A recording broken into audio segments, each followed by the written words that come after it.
Connor Mead here from the Independent Comedy Club. How you doing? How's everyone doing? Let's get some people in this live feed. I'm doing good. Still at my mommy's. There's no air conditioning. It's very hot. Fun news. Me and Johanna Madranda, the one who usually does these, might move in together. So that might be a fun little podcast that might exist. So that's a fun thing. No real news on opening up soon. We're expecting a second wave, so unfortunately we will probably not be opening up in the next few weeks like a lot of places are. But I mean, if things go well, then yeah, hopefully we can give you a date so we can start having shows here again. I don't know if my internet's not working, but oh, people are joining. Okay, there we go. Alrighty. Today we have an awesome guest, Katz. I met him when he was on tour with Dave Attell. We met him first at Mark Ridley's during that show. We got to meet him and Dave, and that was neat. And then he came and headlined for us a couple weeks later, and that was awesome. It was a great show. It was actually, I believe, that the Detroit Press or Metropolis, some news thing. I'll post it in the thing. Wrote a story about the show and really liked it, so I'll post a little linky to that in the description of this. Just kind of waiting on Louis right now. But he's fucking awesome dude. Very funny. Stand-up writer, podcaster. He's been on all kinds of shit. For one, This Is Not Happening. He has his own Comedy Central special and 2 albums out. One, If These Balls Could Talk, and the other, Kill Cats. You should check those out on Spotify, iTunes, Comedy Central website. They're all on there. He's also, he's been on Down and Dirty with Jim Norton. I'm hopping notes. If Jim and Dave got married, that'd be a couple, wouldn't it? Late Night with Jimmy Fallon. All kinds of awesome credits and stuff. And hopefully he gets in here soon, because I'm rambling. And there's no one really in this chat. So what else is new with me? I'm kayaking a lot. That's not exciting. No one cares about that. I'm going to get a car, so I'm not going to be basically a homebound or a homestead weird little cocoon person. That'll be nice. Get to go out into the world like an adult and actually maybe have a comedy career, so that's going to be fun. Shit. Should I maybe go back and start again and see what's up with our friend? I think I might do that. I'm going to do that. I think I'm going to do that. Well, there he is. Okay. Sorry. Louis Katz, everybody. Boop, boop. Waiting's probably my internet because it sucks. It's loading. Hey, what's up? What's up? How you doing? Good. How are you? Good. Good. You eating? Yeah, I'm finishing up some almond bits. I should have finished them chewing them, but those bits are kind of like swimming around my mouth, so I'll be working on that for a minute. Sorry. Just working on some bits. Yeah. I don't know. That was bad. I have like a half-eaten pizza. I'm trying. Delicious. It's been a long time. Yeah. It's one of those shitty Jack's pizzas. They just throw it on the oven. You know what I mean? Yeah. I'm familiar with those. Or that might be a Midwestern thing. I mean, I'm familiar with pizza in an oven. It's like a pizza you throw in an oven, right? Yeah, it's one of them. Those crazy things. Yeah. I'm familiar with how pizza's cooked. I know about that. Good. Well, enough about pizza. How has your lockdown been? Have you been staying creative, or you just been relaxing? Just that? No, just not relaxing at all. Oh, no, this is a brief respite from the fucking craziness that is every day. Somehow I'm more busy and less busy now. It's been kind of nuts. Like I started this live streaming show with me and Grant Gordon. We live stream comedians playing Quiplash, so we were doing that every Tuesday and Thursday, which was just too much, and I changed that to just Thursday. I still have a podcast usually, but I've been stalling on that. I have a podcast called Roadhead, so I have this Quip League Twitch live show every Thursday now. I have the Roadheads podcast. I was working on a pitch document for a show. I'm trying to write a screenplay and then trying to understand who I am without stand-up, because I've been doing this 19 years and it's kind of tripping me out that I don't do it anymore. So. Oh, I bet. That's such a change. And then you have to make time to have a dumb interview with us. No, I'm kidding. We appreciate Yeah, your time. this is really fucking my shit up. But you know, whatever. I'm trying to. I'm generous. I'm generous. Oh wow, thanks so much. Glad you can take some time out of your day. No, no, but yeah, it's it is hard. It's hard to like. Have you like tried doing like YouTube sketches or TikTok? Have you like looked into that shit at all? Because that's like what a lot of comedians are doing, and I personally cannot. That's not my thing. Well, But I'm trying to. The cool thing about the Quip League, the live Quiplash, is that we have you know, usually the other we're the hosts and the comedians come up with their funny answers to these comedy prompts. But then that gives us 90 seconds, and we kind of just been bantering. But we're going to start moving into producing sketches to play there. So it's kind of going to be really fun, like an interactive game show slash sketch show. If we get that part off the ground, we're like it's just a two-person operation, and both people are on opposite coasts, so it's kind of hard to get it all going. But we're right. getting there. Are you in New York right now or LA? Yeah, I'm in LA. I mean, I'm in New York. I'm in Brooklyn. Brooklyn. Oh, Brooklyn. okay, nice. So It it's doesn't really look like Brooklyn. It's just right. a This tree. looks like a bunch of trees, but you could Really be could be anywhere. anywhere. But no, I'm in Brooklyn, guaranteed. All right, Yeah. as long as you say so. I don't know. You sound like you're making something up. No. No, no. So yeah, but no, I haven't done any of that, and I've been really staying away from all the Zoom straight up stand up shows. I haven't done a single one. I watched part of one. I really don't want to do them, but I'm just like, I don't know, I'm getting anxious. A lot of my friends out here are starting to perform again, Mhm. actual live performances, and I'm Right. seeing more and more people are just like giving in and doing these Zoom shows. So I don't know. I don't know if I should just give in and start doing them. It feels weird. I don't know. No, it Have you is. been doing the Zoom shows? No. Only thing I've done is roasts, which are kind of different because you're just kind of talking with your friends, but it's Sure. not nothing that's like a straight stand up because it's like I mean, it's, everyone does relies on like the energy from the crowd, and that's like not there. So I Hmm. don't know. It just doesn't feel right. It feels so unnatural and like fake. I don't know. This isn't right. Yeah, yeah. I mean, the one it seemed like a real nightmare. The one I watched, but you know, I don't Right. know. Maybe I should be more open to it now, or just like. I mean, the other thing, I don't know. I don't know how much of it is like a personal desire to do it, and or a fear of like everyone getting better and me falling behind. You know, I don't know Oh which it yeah, is. I Kind of feel both, that. I guess. Well, yeah, because I'm only 2 years in, so I feel like I'm just none of that matters. Now I'm just starting over completely when stuff does go back to normal.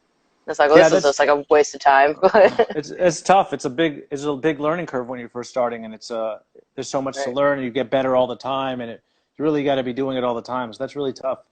I mean, right, I feel like it's I don't know how rusty I'm going to be. I've definitely heard from comedians they can't remember their jokes, so yeah, that kind of trips me out.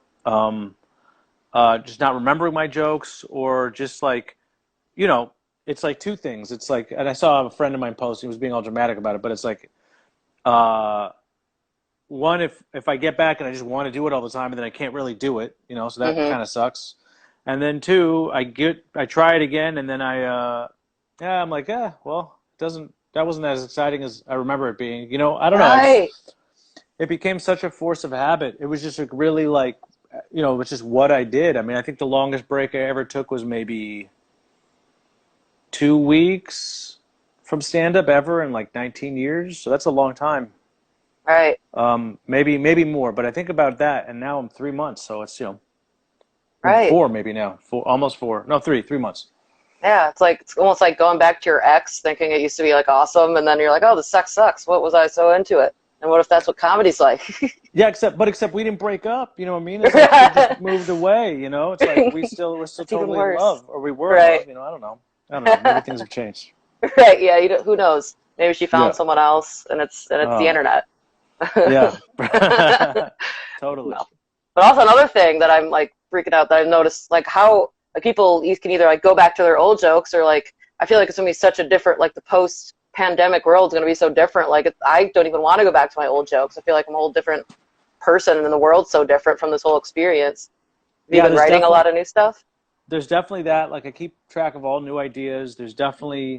I'm worried about that because a lot of stand up is like petty grievances, and everyone's petty grievances seem extra petty now since the fucking whole world is falling apart.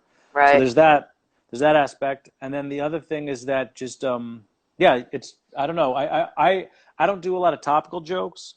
just because I don't like to be talking about what everyone's talking about. But it's Hmm. really hard to not right now because we're really having so much of a collective experience.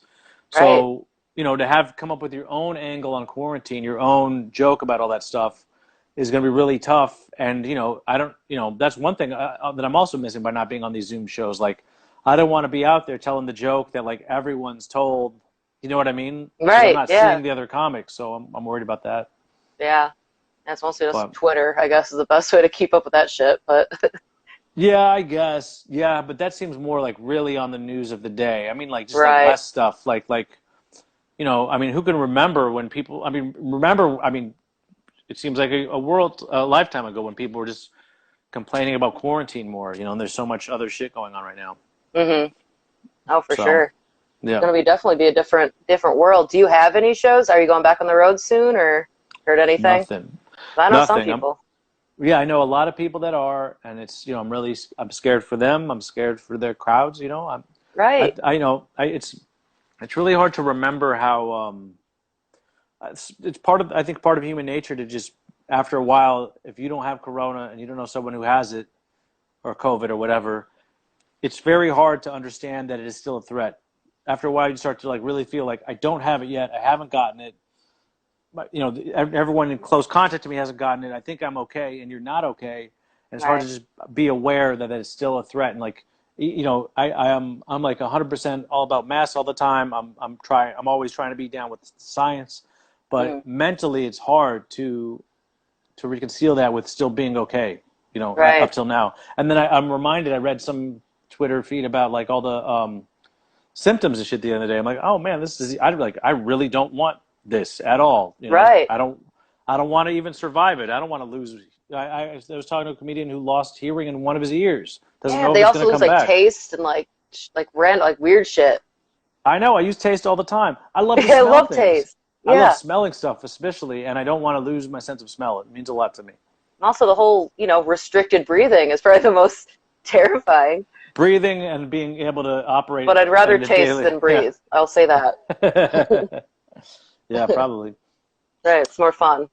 But Yeah, you're right. It's one of my top senses, I would say. It's definitely in right. my top If you had to five of rank, all the all right. Here's a senses. question. If you have to rank your senses, what order would you go? I'm gonna go. I see. Like, this is how like worried I am about people being touchy. If like, man, if I say sight number one, that's a real dig on blind people. Like I'm talking a lot of that's really fucked up for all the blind people watching. I guess they're not watching. I'm watching. They I'm going with sight. listening. They're listening. I'm going with sight. I'm doing sight. Yeah. Sight is the number one sense. I go a sight. I mean, is wait. So it's sight, hearing, seeing, feeling, smelling, tasting. Is that all I of feel like them? smelling and tasting are kind of like in the same thing. I don't know. What are Isn't you like talking about? aren't they like Are the you? same? You're I haven't telling. gone to Wait. school or college. Smelling or tasting? So someone's like, "Here, taste this," and you fucking snort that shit. What are you talking No, about? It's two so it's like like you know when different something senses. tastes really bad and you like kind of block your nose and you taste it a little bit less.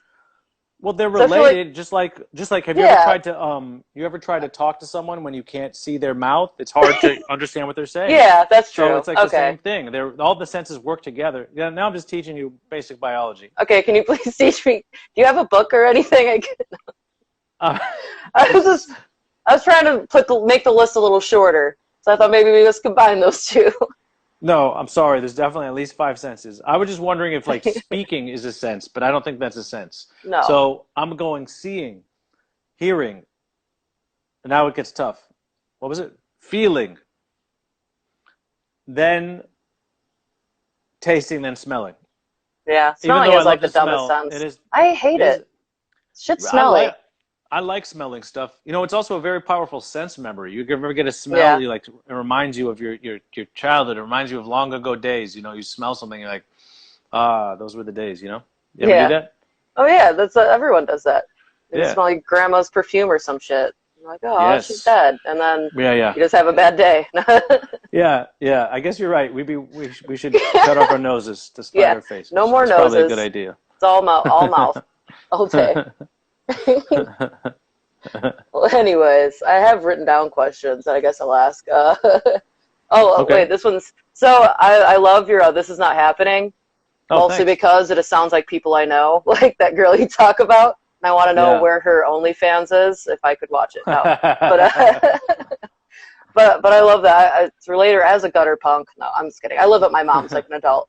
But were you in like the music scene at all? Just the fact that you like knew what a gutter punk was. Like, did you ever like go to a lot of local shows or in the music scene at all, or did you just know basic? No, I just lived in the Bay Area, so I've seen them. Right. You know, they're just like there's a few towns where there's a lot of them. New Orleans, Yeah. the Bay Area, all the Northwest has a lot of them. You know, Right. so it's not from going. I mean, I was into punk music, but I was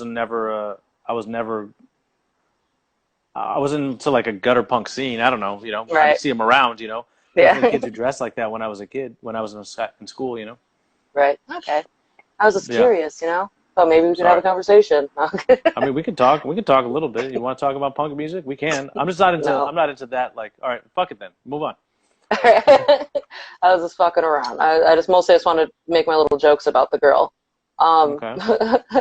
so Roadhead's podcast, what is that mostly about?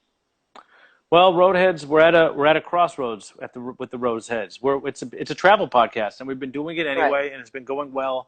But I just find I have to I actually was supposed to talk with Matt Fulshron, my very funny co-host, today about whether how we're going to keep going and with whether we're going to keep going. It's been okay. You know, people still have stories from when they did travel a lot, but the fun thing about it before was that we didn't always need guests. It was really cool because we found something that gave us a little bit more of a format.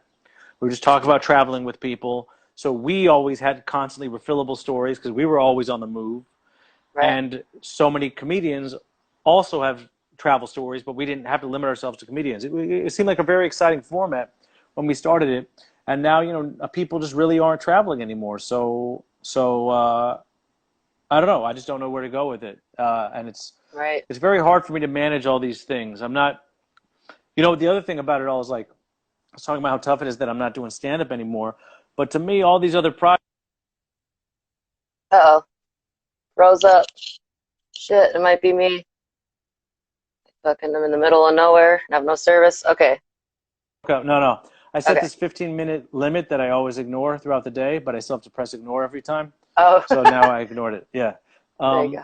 But yeah, you know, most of the stuff, you know, social media, I've never, you know, I'm just a little too old to just naturally take to social media. So to me, that's really how I promote my shows. That's Mhm. the point of all that, having a podcast, having a life, all these things. And now I don't have shows, so it's kind of like, well, why am I doing this? Like, what am I, you know what I mean? Like, Right. I was never into, when I started comedy, it was a big, I mean, I started comedy, it was another era when I started comedy, and it was all about, you know, people really look down on people who were like actors who were just getting into stand up as a way to be an actor, like trying to do it Right. for like the fame of it. And you know, you have to do it for the love of the art. Hmm. But then after a while, I realized, man, if I'm not famous, no one's coming to my shows. I got to become famous in order to perform the art. So Right. now I'm like, what am I trying to become famous for if I'm not promoting anything? Like, I don't know. Like, you know, I don't Right. know. It's like all sorts of questions that, I mean, you're bringing up, but I've been pondering lately. So, you know, sorry to get all Oh, no, like, I don't know. go for it. Does it make Because sense what I'm saying? oh yeah, because we're all thinking like the same thing. Like, how do you like stay? I guess the main thing is just staying relevant, so that when you do go back out to the world, like everyone's so. I feel like comedians especially are so afraid of like being forgotten about, and that's why Yeah. we're all like, oh my god, I got to jump on social media and do all the things. Like I'm personally even bad at it. I've been very much like cocooned. Like I do this sometimes, and that's about it. but Yeah, but it's sure. like, yeah, it's hard though. Like at least you mean it seems like you're doing a lot, so at least you I can am doing a hopefully lot. It's just different from my what you want to do. other a lot. And also like, it was just like, I was doing the Roadheads podcast before this. I wasn't doing the live stream show. And I was always trying to work on a separate side project, a script for something all the time. But it was all kind of like satellites around stand up. And I Right. knew that I always had stand up as a source of income and as something like to I'm all about building a body of work. I'm very proud of my albums. I'm very proud of This Is Not Happening. And Hmm. so now I'm just like, I don't know what, like even with all right, so the Roadheads podcast, you know, it's like maybe my dream was never to host a podcast, but with the live stream show, I could start doing sketches, but it just, I don't know, it's just like, until we came up with the idea that we could put in sketches there. Is like, I don't know. It's just I just never. My goal was never to host a fucking Twitch show. You know what I mean? Right. Yeah. But No. now I Nobody. am. Yeah. Right. But I mean, it is still. I mean, it's a good way to at least. I know at least you're still thinking about comedy. I guess it's like a way to keep a muscle somewhere in there working. Sure, and you gotta adapt, and I'm open to adapting, but it's just it's all a trip right now.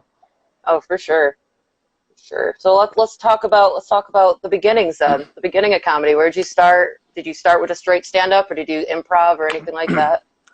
No, I started doing stand up. I made the mistake. See, this is what I'm talking about. Now I got the almond bits from the beginning. Do you ever get these almond bits and they're at the back of your throat and it's kind of like this dryness right Oh, at you the mean back? I always get like the skin from like a cashier or something and it's just Yeah. stuck on there like a sticker. Yeah, Get yeah. some water. We It's did not have easy. I'm water. drinking water. It's these almond skins. You just want to reach your hand in there? We won't look. You Yeah, can turn the let me do camera that. away. Let me do that on the. I don't know. I'm Yeah. but so I started doing stand up. I don't wish I do improv, but I took improv classes like years later, and it was it's tough getting to a certain proficiency of stand up and then taking an intro improv class. If anything, Yeah. I wish I'd started them both at the same time, so I didn't know what I was doing. But I've very much been like, there's weird things how over time I realized stand up really like agrees with my personality. And one of the things I'm missing from these other projects is just how autonomous it is. No one tells me what to write. No one tells me when to do it. I do it. It's all up to me, and I don't have to worry about anyone else. And I Right. just love that about it. And so that's also why I started doing it.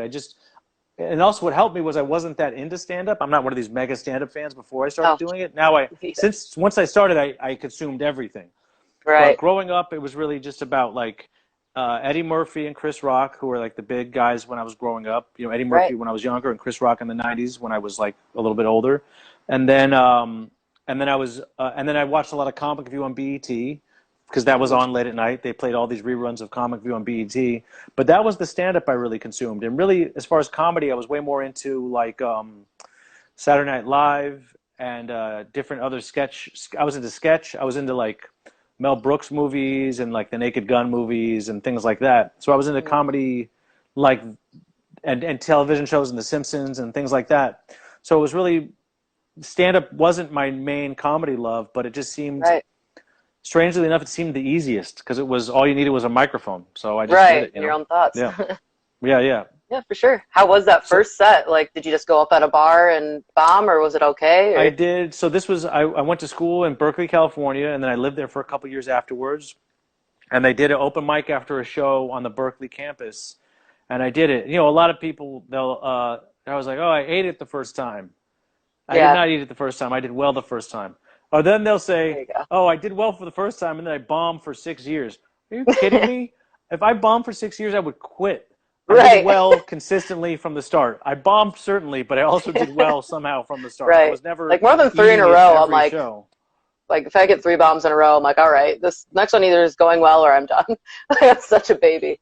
If I mean, I've gotten not three, really, but I think it. no, I know you. But the only time I've gotten three bombs in a row is when I'm in Atlantic City. And if you got me, performing for all 80-year-old conservatives with oxygen Oh, tanks, yeah, it's not going to go well. It's not my fault. We're not. It's not. I can't. I try my best to have a wide appeal, but like, come on, these old right. fucking weirdos aren't going to get it every time. I But feel that because there's a lot of like in the Midwest, there's a lot of those like shitty little conservative pocket towns that a lot of time are the ones only paying people, like only ones paying comedians. That's where we end up yeah, going. I mean, it's not even conservative towns aren't that bad. It's funny because liberal towns and conservative towns will be uptight about different shit. They're Right. both Oh yeah. uptight just about different Yeah. stuff. I don't have a problem with the conservative. It's just like the older crowds are sometimes not used to what modern stand-up is. Like, it's just Right. like they don't even. It just like doesn't occur to, like they don't get it. And also specifically with Atlantic City, I mean, my big tricks up my sleeve with my stand-up is that I'm dirty and I'm smart. Hmm. So if you're dumb, you can still get the dirty. If you're smart, you can get the smart, even if you don't like the dirty. But if you're There you go. dumb and you don't like dirty jokes, I don't have a Right. lot for you. I don't have a lot to offer the dumb, uptight people. Right. Why don't you talk about hating your kids and wife like what we like? I I know. feel like that's the only way to win them over. I gotta make some kids so I can hate them. Yeah, You know. that's what you're missing. Like then you'll have the trifecta. You have it all. Yeah, it's all I'm missing from my life. Yeah, just This have is an some old joke of unwanted mine kids.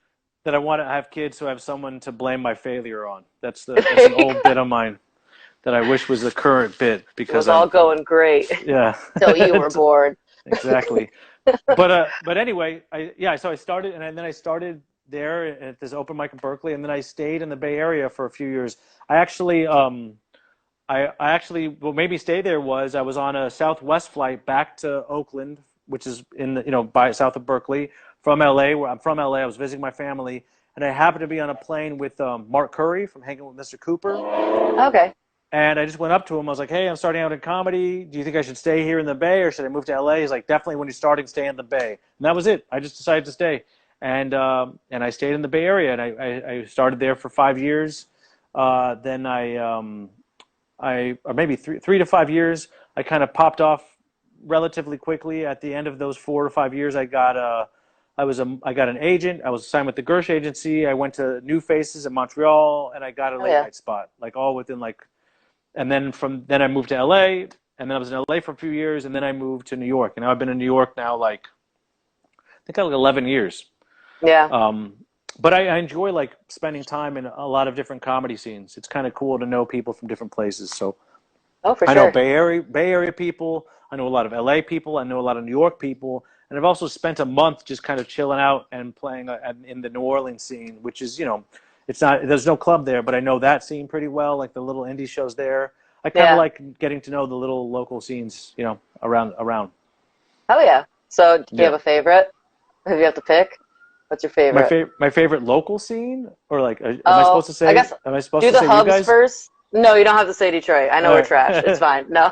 I mean, honestly, like, so me and Grant Gordon, my co-host on that Quip League show I do on Thursdays, we came through there, man. We thought not only was your club cool as hell, but like, Oh, I just love Detroit as a city. I'd never really been there before because I always play Mark Ridley's, which is out in the burbs. right. Yeah. And I really thought, you get this. There's this thing that happens in so many cities. Having lived in New York, having lived in San Francisco, both cities with this great history, where you Mm. get there and you're like, man, you could really tell this was cool many years ago, and Right. now it's okay. And Detroit really feels like it's still on the come up. It's like still kind of like popping Right. off. It hasn't been over gentrified. It's still kind of gentrifying. It's still kind of grimy. I just thought it was like a really cool place to go. I've been recommending it to everybody, the club Oh and the yeah. city in general. So I really enjoy Detroit. Thanks. But I couldn't say that about the comedy scene in general because I just didn't do any other shows there besides that one show. Right. No, Um, we're doing all right. We're building. We have a yeah, lot of open mics and shit. cool. Basically, every comic there also runs a show, so we're just always all doing shit at different bars in like Metro Detroit. So it's growing. We're doing our Nice. best Well, because there cool. was Yeah. like up to I think like I want to say like 5 to 6 clubs that all closed down at once during like the recession. And it was kind of like Mark Wow. Ridley's was it. Wow, But that's crazy. It's weird all those when you hear those stories, the boom times and how many clubs there were. It really kind of blows your mind. So I think the same thing in the Bay Area, and since then a bunch of those have closed down, or a bunch of those closed down. I mean, this could be the end of the second boom. I don't know. Probably will be. right, All these. I don't know how you guys are surviving. I don't know how any independent venue for music, comedy, or anything is surviving really right now. right. We just have a really good community. It's a Planet Ed itself's been around for 25 years, so it has a lot of community support, and it's like a 401k because it's also a theater, so you like donations and stuff. So we're barely floating, or not 401k. That's not what I meant. Whatever the fucking thing is, never mind. It's a I nonprofit, haven't maybe. used my brand. Yeah, but there's like a number in front of it. It's like 301 something. I don't Okay. All know. right. All right. I've All not. right. My brain has been dying because I haven't been doing shit. I hear. Do you find it hard to remember stuff? Ever since quarantine started, I've found it difficult to remember Yes, anything. I've not been Okay. able. Good. I've just been like so emotionally exhausted through everything that like my memory is just fried. Like I can't remember shit. Yeah. Yeah. Like day-to-day tasks and like long. I don't know. I just also like I haven't been. You know, that doesn't matter. You're not my therapist. I need to go get one of If you those. need to talk about this, I'm here for you right now. Live. Right, live up in front of everybody. I'm That's right. losing my shit. No, I I hear don't care. you. All right. I'll be fine. But what else? Roadheads. Oh yeah, advice for newer comics. I like to ask that. If you had someone starting off, I mean, maybe not today. If someone started off before the pandemic, What would All you right, tell because them? I don't know what to tell people. I mean, get on stage Right. as much as you can. You can't get on stage. I don't know. I mean, I would say like use this time to like really always stay writing and just like learn. Even if you're someone who writes on stage, learn to write off stage because then you can get a writing Right. job and then you get another job. So just learn how to do it. If you're funny, you can learn how to do it. And you take this time to study all kinds of stand up. Like, I guess this is my advice for people that can't get. Usually, my advice is write everything down, tape all your sets, and make sure you listen to them, and perform as often as possible. Those Right. are my basic tips. You can't do the perform as often as possible, so that's out the window. So I'd say instead of that, like really regularly try and watch stand up and Right. or listen to albums and learn from different people and maybe even some people you thought you might you know when you don't like a stand up, if you don't like it, you don't watch it. But I think like dig into like older people like people that people don't even think about maybe anymore. Like Richard Jenny is like a pretty like amazing performer. Just like there's everyone knows the big names, and Richard Jenny was big in his time, but like things like that, people like that who you might Right. not have heard of. It's a great time to really do the research and like watch a bunch of stuff. And I like to listen. I mean, back to the census thing. I actually like to listen to stand up because I can hear their rhythms more. I actually find the video to be somewhat distracting sometimes. Mm. So maybe try that out as well. Listen to as much stand up as possible. And then steal those And old jokes because a lot of people don't know them anymore. people don't And know then about they, them. If you can translate them into another language, this is the international comedian hustle. This is what a lot of international comedians have done. Just if oh, you speak two languages, find a famous American comedian, translate those jokes into another language, and become huge in that language. This oh has happened in shit. multiple countries, by the way. I believe it. That makes sense that people would do that, or vice versa. Just go to some other country and come to America. They're like, no one knows about this Thai guy from Thailand who's No, hilarious. no one is stealing a Thai comedian's What? material You and it's don't know? Are being you huge in saying? America. I do know that. What is it like? Do you know how comedy is in other countries, right? Until the last 4 No. years, it's fucking putting on a dress and slipping on a banana peel and a pie in your face. There's no one's stealing a famous There's not Thai some bit. underground. There's like one guy who's No, just fucking killing no. it in Thailand. Yes, and that's the person who translated the Carlin bits, and no one knows it. That's what it is. I'm telling you. I I don't mean, know. there's international comedy is growing all the time, so I could be wrong within a year. But now that no one's doing stand up, I'm telling you, it's American comedy. It's some British comedy is different from Oh our yeah. comedy. So I couldn't say which is. I find I like the laughs per minute thing. I like to laugh a lot. Call me Hmm. crazy. I just think you should laugh a lot in comedy. But I still think the way we're doing it is kind of like I don't know.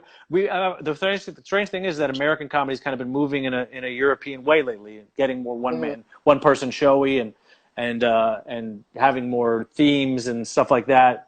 So maybe that is the way to go. Maybe they were. I wouldn't call that more advanced. I just still think you could apply the laughs per minute of American comedy to their thematic concept and come up with something Yeah. even better. Is what I think. But Yeah. I'm not doing stand up anymore. So who the fuck cares what I think? Hey, maybe soon after the second wave. That's probably gonna last 6 months. We'll be Yeah, back. the first wave isn't even over. So who Oh knows? right. Yeah. Yeah, Just the continuation of the wave. Because yeah, New yeah. York hasn't really. Have you guys opened up like at all? Like 50% capacity or anything? No, no clubs have opened up. The restaurants have more and more to-go service. They're starting to have like some outdoor seating sometimes, which is pretty cool. But no comedy clubs have opened up as far as I know. Like they're No. just not. No, yeah. So yeah, I mean, but there's gigs around here. I've talked to other New York comics who are performing around. You know, Right. I'm just kind of nervous about it, and so I Yeah. haven't been putting myself out there for bookers, and I'm not really chasing after the gigs. So Right. yeah, Well, hopefully soon enough we can all get back to the thing. And then, yeah, we'll see what happens. But in the meantime, I yeah. got that cool. I got Roadheads, the podcast, and All right. Quip League, the live What's stream the on Twitch account Thursdays. So called again? it's twitch.tv/Quip League, and it's Okay. every Thursday at 8 p.m. Pacific time, 11 p.m. Eastern. What are you guys over there? Some kind of central something? We're Eastern Standard. All right then, there you go. 11. I Yeah. said it already. All right, good. Yeah, you're good. Okie dokie. Well, thanks so much for coming on. We No problem. appreciate you. And Yeah. yeah, thanks. Good luck with everything, and hopefully we can all get back to comedy or real comedy soon. For sure. I'd love to come. As soon as it comes back, I'd love to come back there because I really did have a great Oh time. yeah, Sincerely, I had a blast. for So thank sure. you. Please Thanks come for having me back. then, and thanks for having me again now. I appreciate it. For sure. All right. Have a good one, All right. man. All right. You too. Bye bye. Bye.